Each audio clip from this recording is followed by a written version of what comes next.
คาเฟ่ตรงดินดำอันนี้มีต้นกาแฟด้วยไปดูใกล้ๆสิว่าต้นกาแฟ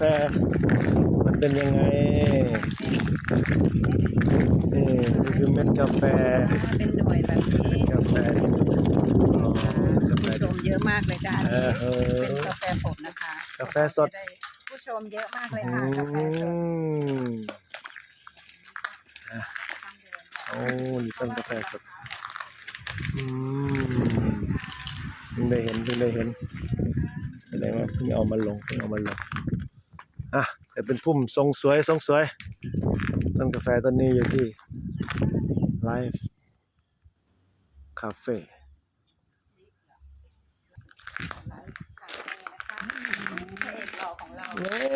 ขอบคุณค่ะ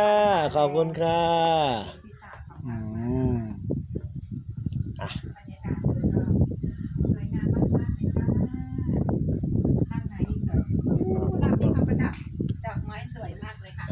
ทิวทัศน์ลมพัดโชยและบรรยากาศชายเขาสวยงามยอดเขาอะไรนะคะเขาเจดีย์